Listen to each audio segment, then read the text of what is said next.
வணக்கம் அன்பர்களே. இன்று நாம் ஏற்ற இருக்கின்ற தியானத்தின் பெயர் உணர்வு தரிசனம். சென்ற பதிவில் அதற்கான சிறு விளக்கம் அளித்திருக்கிறேன். இப்பொழுது தியானம் ஏற்ற இருக்கின்ற அன்பர்கள் முன்னோட்டமாக சில விஷயங்கள் செய்ய சொன்னேன். நீங்கள் தியானிக்கப் போகின்ற அறையில் ஏதாவது ஒரு வாசனை பொருள், அது பத்தியாகவோ சென்டாகவோ எதுவாக இருக்கலாம், ஏதாவது ஒரு வாசனை பொருள் இருப்பது போல் வைத்துக்கொள்ளுங்கள். ஆரம்ப கட்டங்களில் தான் இந்த தியான முறைகள் எல்லாம்.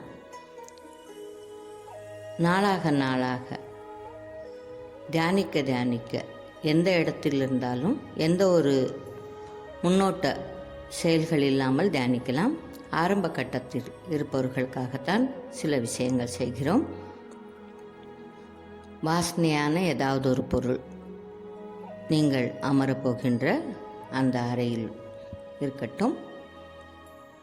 நீங்கள் உண்பதற்காக ஒரு சிறு உணவுப் பொருள் நீங்கள் அமரப்போகின்ற இடத்தில் ஒரு சின்ன கிண்ணத்தில் ஒரு 2 நட்ஸு, கிஸ்மிஸ், இந்த மாதிரி ஏதாவது ஒரு சின்ன பொருளாக இருக்கட்டும். இல்லை சின்னதாக ஒரு சாக்லேட், எதுவானாலும் பரவாயில்ல.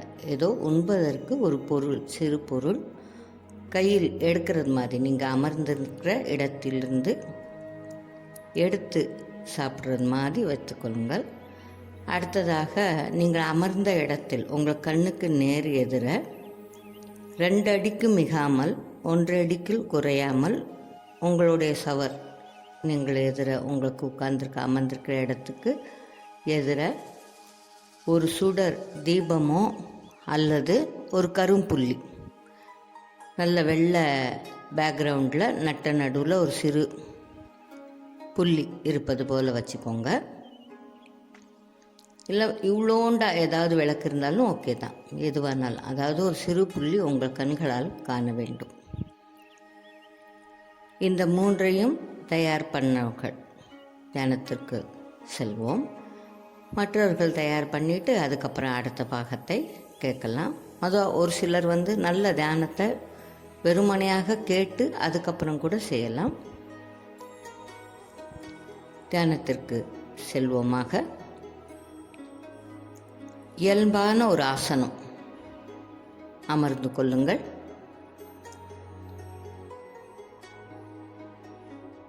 முதுகு தண்டு மட்டும் நன்றாக நிமிர்ந்த நிலையில் தியானத்திற்கு செல்வோம். கண்களை இதமாக மூடி, முகம் இனிமையாக இருக்கட்டும். எங்கும் நிறைந்திருக்கும் அந்த பிரபஞ்ச சக்தியின் சிறு பகுதியாகிய நாம் அதனை அறிந்து உணர்ந்து அதுவாகும் காலம் வரும் வரை இந்த பிரபஞ்ச ஆற்றலை வாழ்வியலுக்கு பயன்படுத்த இப்பொழுது நாம் செய்ய இருக்கின்ற இந்த மனப்பயிற்சிக்கு முழுமையாக அது ஒத்துழைக்கட்டும்.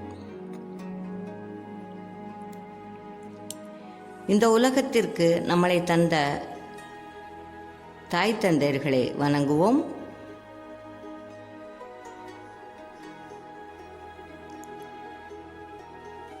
இந்த உலகத்தை புரிய வைக்கின்ற எந்த ஒரு வழிகாட்டிகளையும் மறக்காமல் அவர்களை நினைப்போம், வணங்குவோம்.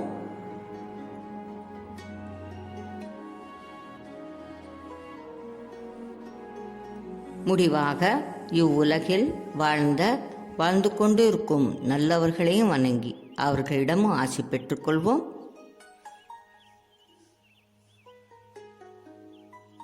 பயிற்சிக்கு உடலையும் மனதையும் தயார்படுத்துவோம். முதலில் உடலை. நான் சொல்கின்ற பாகத்தை சொல்ல நீங்கள் உங்கள் மனதால் அந்த இடம் முழுவதும் அப்படியே மனதால் வருடிவிட்டு அந்த இடம் முழுவதும் அப்படியே அமைதி உருவதாக, ரிலாக்ஸாக இருப்பதாக பாவனை செய்யுங்கள். தலை முழுவதும் தளர்வாய் ஓய்வாய் பயிற்சிக்கு தயாராக இருக்கட்டும். நெற்றி, கண்கள் இயல்பான சுவாசத்துடன் நாசி செவிகள் இரண்டும், கன்னங்கள், வாய்ப்பகுதி, தாடைகள் ஓய்வாக இருக்கட்டும். கழுத்து, தோள்பட்டைகள், வலது கை முழுவதும், இடது கை முழுவதும், விரல்கள் நுனி வரையும் ஓய்வாக இருக்கட்டும். மார்பு பகுதி, வயிற்று பகுதி, முதுகு முழுவதும் ஓய்வாக இருக்கட்டும்.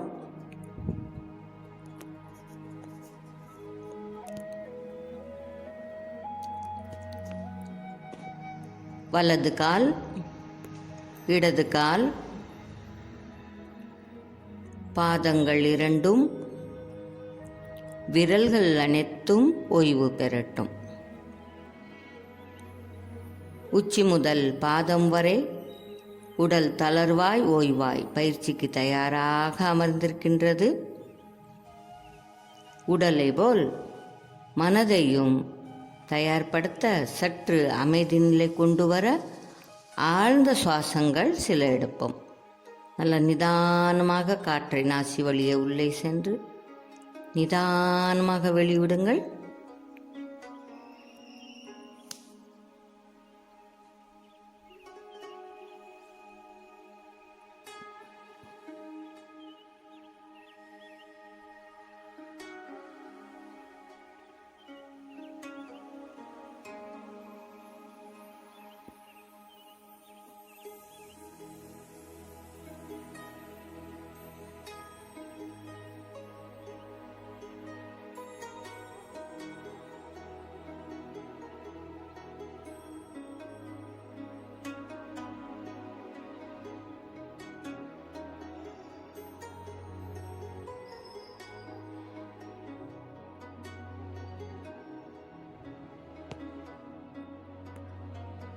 மனமும் ஓரளவு அமைதி பெற்று முழுமையான அமைதிக்கு தயாராக இருக்கின்றது. இயல்பான சுவாசம். தானாக நிகழ்கின்ற உங்களுடைய சுவாசத்தை மனதின் முழுமையான ஒத்துழைப்புடன் கவனிப்போம். வெறும் சாட்சியாக இருந்து இயல்பாக நிகழ்கின்ற அந்த சுவாசத்தை அப்படியே கவனிப்போம். நாசி வழியே காற்று போவதையும் வெளியேறுவதையும் வெறும் சாட்சியாக இருந்து அப்படியே கவனம் முழுவதும் இயல்பாக நிகழ்கின்ற சுவாசத்திலே இருக்கட்டும்.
மனம் சுவாசத்தில் லயிக்கத் தொடங்கிவிட்டது.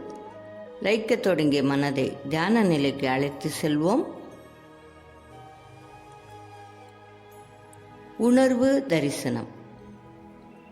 நாம் இந்த உலகத்தை நம்மளோட உடலின் முக்கியமான கருவிகளால் அனுபவித்து கொண்டிருக்கின்றோம். அந்த அனுபவத்தை அப்படியே தியானிக்கப் போகிறோம். அதற்கான பயிற்சி தியானம். முதல் கட்டமாக தொடு உணர்வு கருவி. நம்மளுடைய உடலின் மேல் பகுதி, தோல் பகுதி, தொடு உணர்வு கருவி. கவனம் முழுவதும் நீங்கள் அமர்ந்திருக்கின்ற இந்த நிலையில் உங்களுடைய முழு உடலின் மேல் பகுதியில் தோன்றும் உணர்வை அப்படியே கவனிங்க. தொடு உணர்வு கருவியில் மனம் நிலைக்கட்டும். அமர்ந்த நிலையில் சில அவஸ்தைகளோ அல்லது சுகங்களோ இருக்கலாம். அப்படி அது எதுவானாலும் அப்படியே அனுபவிக்கணும். வெறும் பார்க்கணும், சாட்சியாக இருந்து பார்க்கணும். தொடு உணர்வு கருவியாகிய உடலின் மேல் பகுதியில் கவனம் இருக்கின்றது. காற்று நம்மீது உரசுவது, ஆடைகளின் உராய்வு, இப்படி அந்தந்த இடங்களில் சில சில உணர்வுகள் தோன்றும். வெறுமனையாய் உட்கார்ந்த இந்த நிலையில் உடலின் தோன்றும் உணர்வை அப்படியே வெறுமனையாக கவனிங்க.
தொடு உணர்வு கருவியாகிய உடலின் மேல் பகுதியில் உங்கள் கவனம் இருக்கின்றது.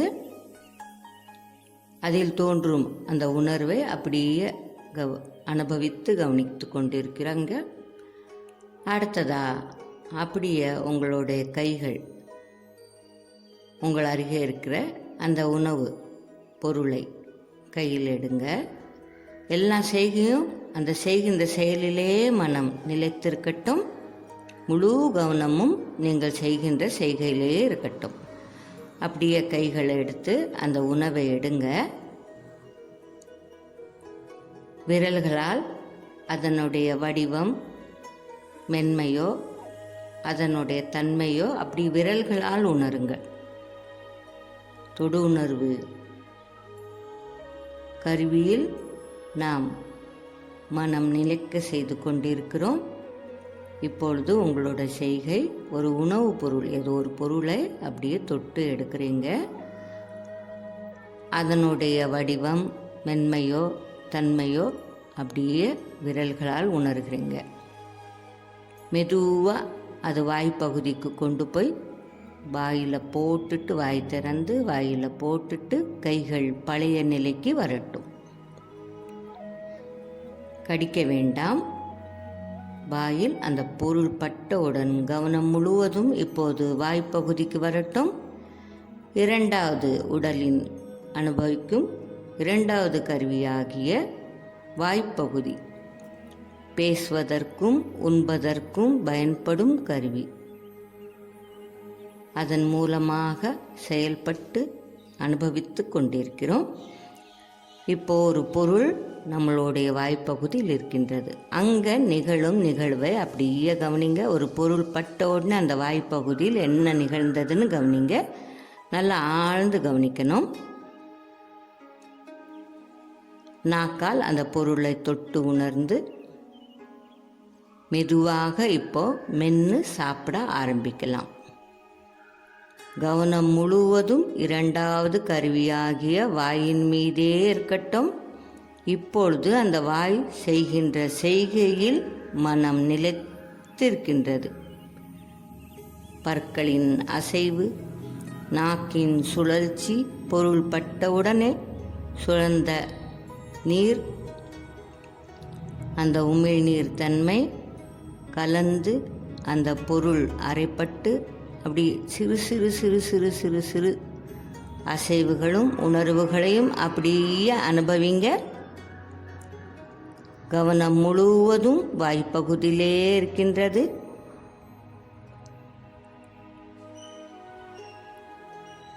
அந்த வாய் இப்பொழுது செயல்படுகின்ற தன்மையிலே மனம் லயித்து இருக்கட்டும்.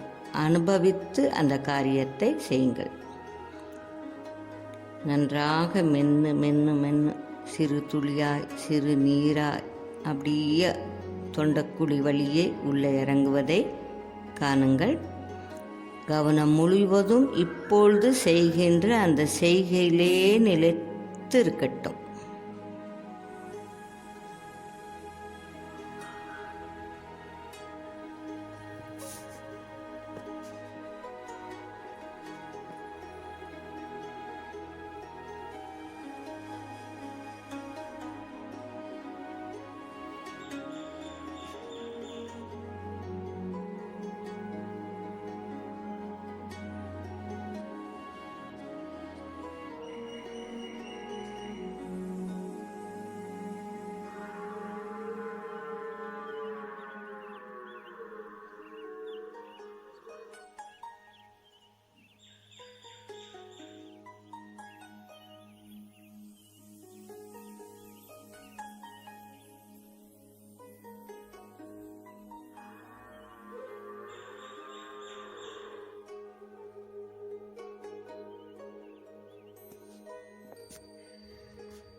இரண்டாவது கருவியாகிய வாயில் செயல்படும் செயலிலே மனம் நிலைத்து லயித்து இருந்தது. மெதுவாக கவனத்தை அப்படியே வாய்ப்பகுதியிலிருந்து மெதுவாக கவனத்தை மூன்றாவது கருவியாகிய நாசி பகுதிக்கு செல்லட்டும். நாசி வழியை காற்று உள்ளே செல்வதும் வெளியேறுவதையும் அப்படியே மனதின் முழுமையான ஒத்துழைப்புடன் கவனித்து கொண்டிருப்போம். சுவாசத்திலே மனம் நிலைத்திருக்கட்டும். வாசங்களை உணர்ந்து அனுபவிக்கின்ற கருவி. சுவாசத்திற்கும் வாசத்தை அனுபவிப்பதற்காகவும் பயன்படுகின்ற கருவி நாசி. அந்த நாசியின் செய்கையிலே மனம் லயித்திருக்கட்டும். சுவாசம், அந்த சுவாசத்தின் மூலமாக காற்றில் கலந்து வரும் அந்த வாசத்தை உணர்வோம். உணருங்க. இயல்பான சுவாசம். இப்பொழுது இந்த கணத்தில்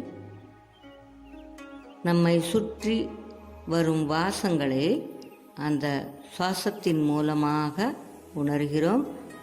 அதிலே மனம் லயித்து இருக்கட்டும். இதமான மனநிலையுடன் நாசி அனுபவிக்கின்ற அந்த விஷயத்தை லயித்து அனுபவிப்போம். சிறிது நேரம் நாசியிலேயே கவனம். நாசி வழியே காற்றில் கலந்து வரும் அந்த வாசத்தையே மனம் லயித்து அனுபவிக்கட்டும்.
மூன்றாவது கருவியாகிய நாசியின் செயலில் கவனம் முழுவதும் இருக்கின்றது.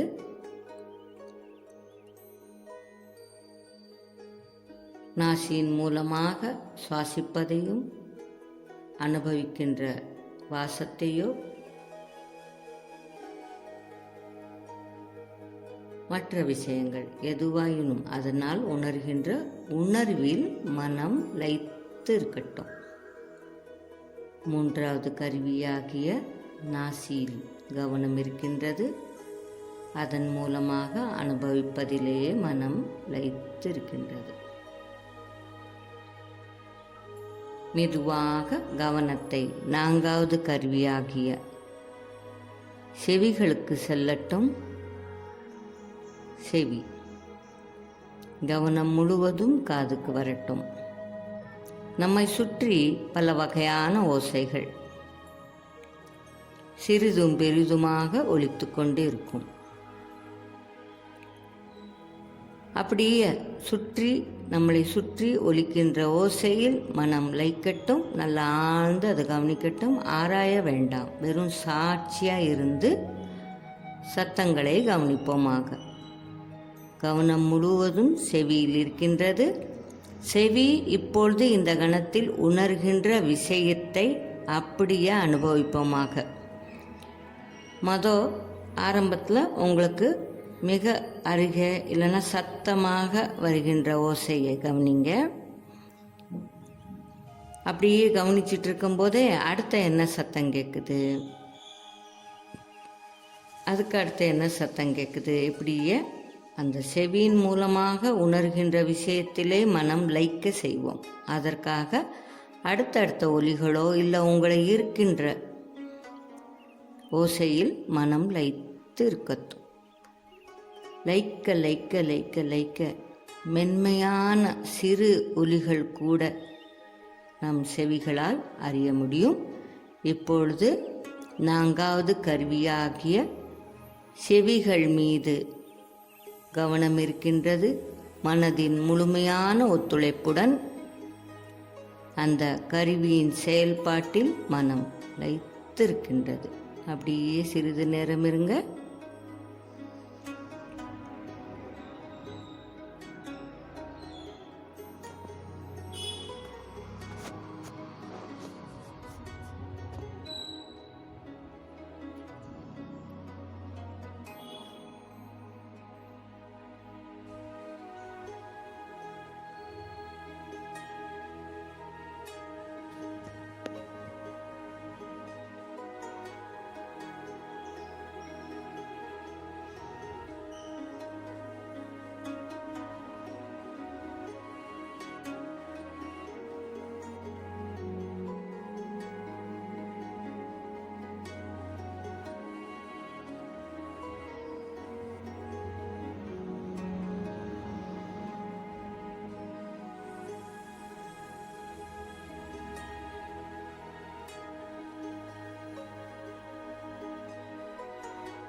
கவனம் முழுவதும் செவியின் மீது இருக்கின்றது. மனதின் முழுமையான ஒத்துழைப்புடன் செவிகள் இந்த கணத்தில் அனுபவிக்கின்ற ஓசையை அனுபவித்து கொண்டிருக்கிறீர்கள்.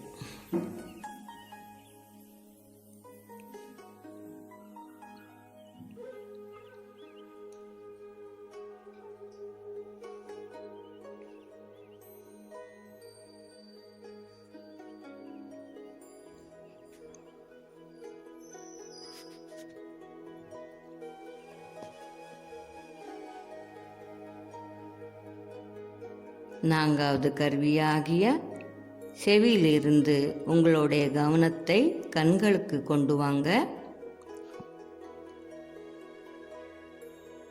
அப்படியே வெறுமனையாக மூடிய கண்கள் மீது கவனம் இருக்கட்டும்.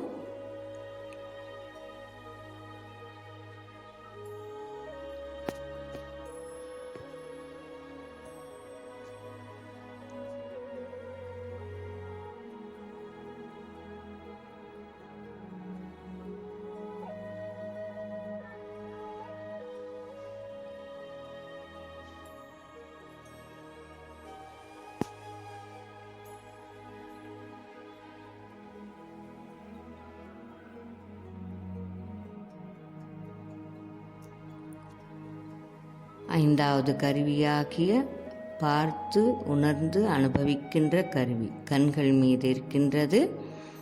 மெதுவாக கண்களை திறந்து உங்கள் எதிரே இருக்கின்ற அந்த சுடரையோ அல்லது கரும்புள்ளியையோ ஒரு புள்ளியையோ ஆழ்ந்து இதமான பார்வையாக பாருங்கள்.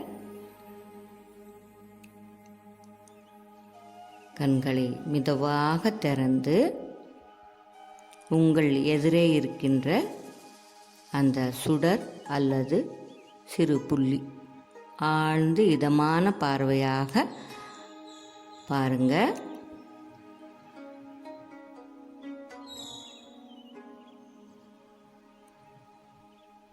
கண்ணீரோ உறுத்தலோ வந்தவர்கள் அப்படியே வர்றதுக்கு முன்னாடி அந்த வர்ற மாதிரி ஒரு ஃபீல் இருக்கும்போதே கண்களை மூடிக்கலாம். மற்றவர்கள் அப்படியே ஆழ்ந்து கவனிங்க. கண்களை திறந்து எதிரே இருக்கின்ற புள்ளி அல்லது சுடரை அப்படியே ஆழ்ந்து கவனிக்கிறீங்க.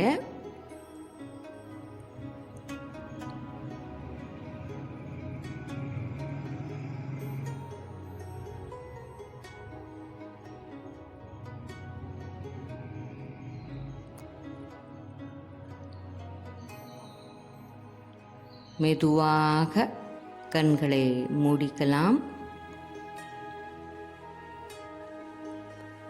மூடிய கண்களுக்குள் என்ன தெரிகிறது என்று பாருங்கள். வெறும் இருள் மட்டும் தெரிகிறதா? சரி, இருளை மட்டுமே காணுங்கள். சிலருக்கு வேறு சில விஷயம் தெரியும். அப்படி அதே கவனிங்க.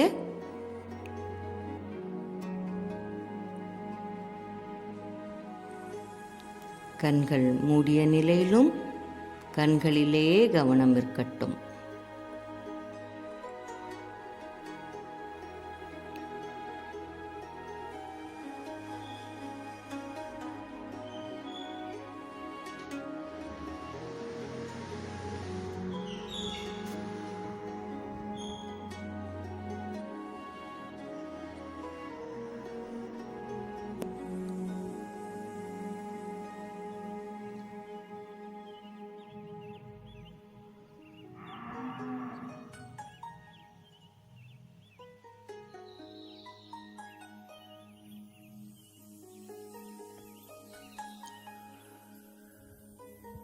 மீண்டும் ஒரு முறை மெதுவாக கண்களை திறந்து அப்படியே பாருங்க.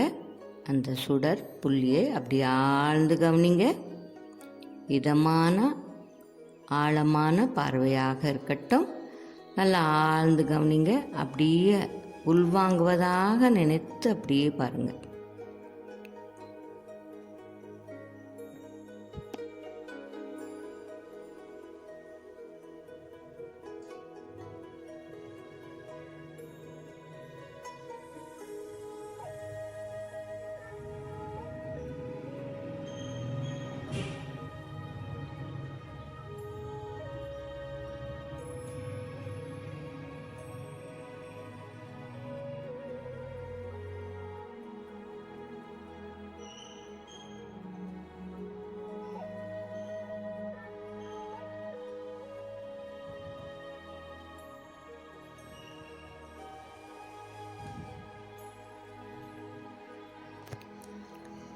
மெதுவாக கண்களை மூடிக்கலாம். மூடிய கண்களுக்குள் என்ன தெரிகின்றதோ அப்படியே ஆழ்ந்து கவனிங்க.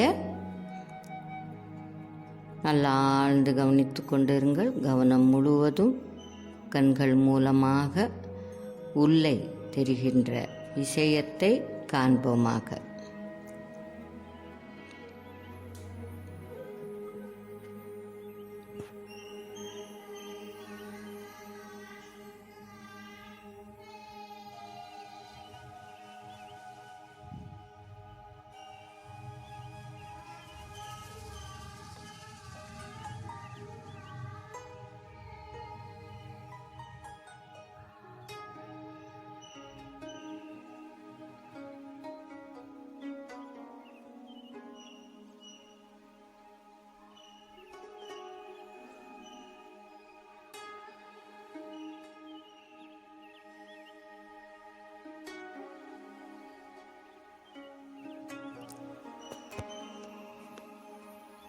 தியானத்தின் இறுதி கட்டத்தில் இருக்கின்றோம். நல்ல ஆழ்ந்த சுவாசம்.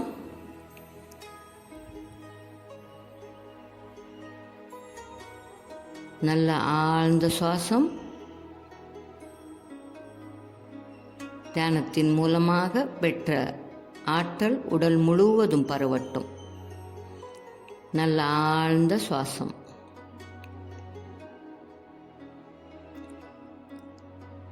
இந்த உலகத்தை அனுபவிக்கின்ற கருவிகள், அந்த கருவியை அடங்கிய இந்த உடலுக்கு நன்றி சொல்வோம்.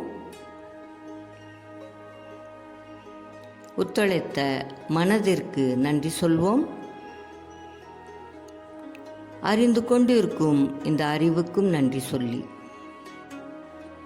இது அளித்த அந்த பிரபஞ்ச ஆற்றலை நன்றியுடன் நினைத்து வணங்கி தியானத்தை நிறைவு செய்து கொள்வோமாக. மெதுவாக உடலை இயக்க நிலைக்கு கொண்டு வரலாம். கைவிரல் கால்விரல் லேசாக அசைத்து, உடலை லேசாக அசைத்து, உடலின் சூட்டை உள்ளங்கையில் உணர்வது போல் 2 கைகள் இணைத்து நன்றாக தேய்த்து இதமான சூடு வந்த பிறகு உள்ளங்கைகளால் கண்களை பொத்தி அந்த இதமான சூட்டை கண்கள் உணர்ந்த பின் கைகளை எடுத்து கண்களை திறந்து இயல்பு நிலைக்கு வருவோமாக. நன்றி.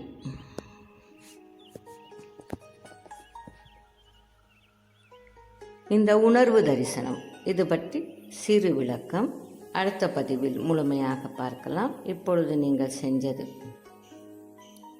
இந்த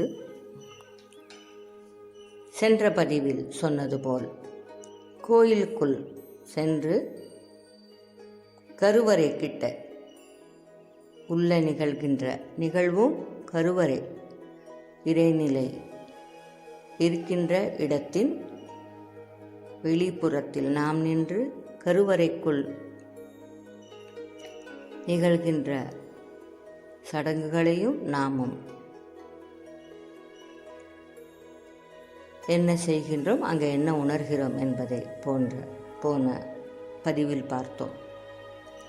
இப்பொழுது உங்களுக்கு உணர்ந்திருக்கலாம் இந்த தியானத்திற்கும் அந்த நிகழ்வுக்கும் ஒரு தொடர்பை. செய்கின்ற செய்கையில் முழு கவனம் இருப்பதற்காக, ஆழ்ந்து கவனித்து அனுபவிப்பதற்காக நம் மனம் ஒருநிலைப்படப்பட ஆற்றல் மிக்க மனமாக மாறுகின்றது. பக்தி மார்க்கத்தில் இறைநிலையை உணர ஒரு சில பயிற்சிகளாக கொடுக்கப்பட்ட விஷயம். இப்பொழுது நாம் செய்கின்ற எந்த நேரத்தில் எங்கும் நாம் செல்ல முடியாது. நாம் அமர்ந்திருக்கின்ற இடமே ஆலயமாக, நாம் ஜீவனாக இருக்கிறோம் என்பதை நினைவு கூர்ந்து அந்த எதற்காக அது செய்கின்றோமோ அது நாம் இருக்கின்ற இருப்பிடத்திலும் செய்யலாம் என்பதை காண்பதற்காக ஞான மார்க்கத்தில் ராஜயோகா என்கின்ற சொல்கின்ற பயிற்சியில் உணர்வு தரிசனம் என்கின்ற பயிற்சியின் மூலமாக அங்கு கண்டு கழித்து அனுபவித்து உணர்கின்ற நிலையை உணர்வதற்காக செயல்படுகின்ற பயிற்சி. இதன் மூலமாக என்ன நிகழ்கின்றது என்பதுதான், நாம் எப்பொழுதும் பரபரன்னு எந்த செய்களும் ரொம்ப சில விஷயங்கள் மட்டும்தான் விரும்பி ஆழ்ந்து கவனித்து அனுபவிப்போம். வெறும் கடனே என்று செய்கிற விஷயத்திற்கும் நாம் விரும்பி செய்கின்ற விஷயத்திற்கும் நம்மளுக்கு வித்தியாசம் தெரியும். சில விஷயங்கள் செய்தே ஆக வேண்டும், நம்மளோட கடமையாக சில விஷயங்கள் செய்தே ஆக வேண்டும். அப்படிப்பட்ட செய்கின்ற விஷயத்தை ஆழ்ந்து உணர்ந்து அனுபவித்து செய்யப்படும்போது அந்த தன்மை செய்கின்ற செயலும் நாம் உணர்கின்ற நாமும் நல்ல நிலையை நல்ல அனுபவமாக கிடைக்கும். இந்த பயிற்சி மூலமாக ஒவ்வொரு செய்கையும் தியானிக்கிறதுக்கு உதவுகிறது. அப்படி செயல்படும்போது காரியம் சிதறாது, விவேகமாக, வேகம் மட்டுமல்லாது விவேகத்துடன் கூடிய காரியங்கள் செய்வதற்கு துணை புரியும்.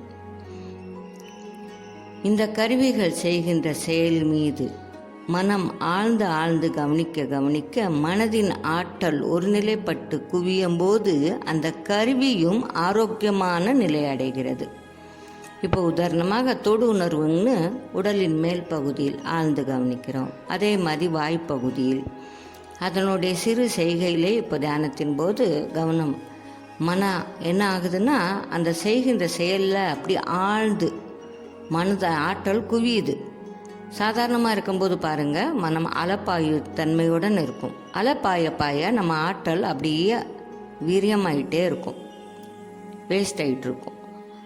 இப்போ அது பாட்டுக்கு ஆகட்டும். ஆனால் சில நேரங்கள் போதாவது இந்த தியானம் மாதிரி சில பயிற்சிகள் மூலமாக மனதின் ஆற்றலை கூட்டுவதற்கு மனம் குவிய செய்து அதனுடைய ஆற்றலை கூட்டும்போது அது மனதிற்கும் உடலுக்கும் அறிவுக்கும் நன்மை வைக்கின்றது. இப்போ வாய்ப்பகுதியில் அப்படியே கவனம் இருக்கும்போது அதையே கவனிக்கிறோம். அப்பப்போ போகும் கவனம், திரும்ப கொண்டு வந்து நான் இப்போ தியானிக்கிறேன், என்ன தியானிக்கிறேன் என்ற வாய்ப்பகுதியில் என்னோடய கவனம் இருக்குது, எங்கே போயிட்ட வந்து பாரு, இப்போ நான் என்ன செய்கிறேன்னு அப்போ நம்மக்கிட்டே நம்ம பேசிட்டு மனதை திரும்பவும் நம்ம நினைக்கின்ற விஷயத்துக்குள்ளே கொண்டு வந்து ஆழ்ந்து கவனிக்க செய்யும்போது அந்த மனதின் ஆற்றல் குவியப்பட்டு அந்த கருவியும் ஆற்றல் மிக்கதாக மாறுகின்றது. செவி இதே மாதிரி சத்தங்கள். இப்போ இந்த நேரத்தில் என்ன பல வகையான ஓசை, அது போகிற போக்கிலே பார்ப்போம், ஒன்றுமே கவனிக்க மாட்டோம்.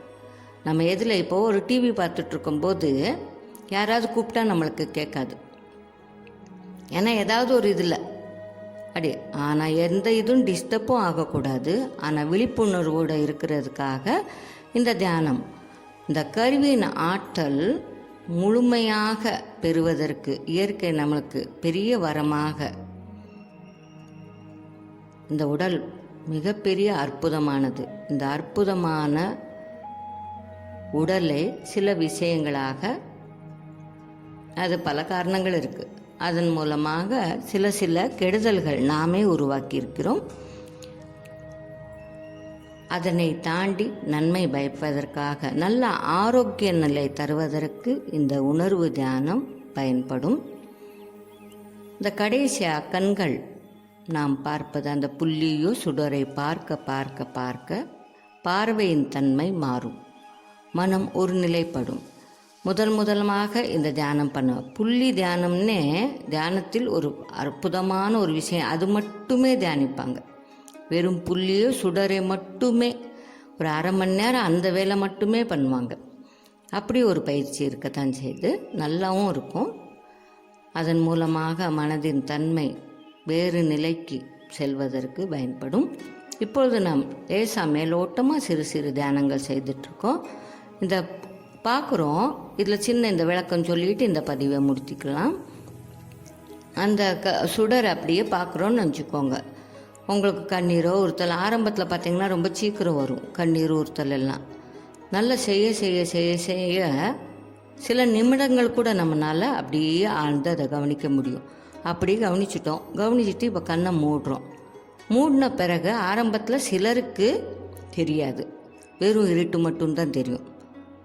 அதிகமானவர்களுக்கு என்னென்னா உள்ள அதாவது அது இதே அறிவே அப்படி தான், அதாவது சயின்ஸே அப்படி தான்.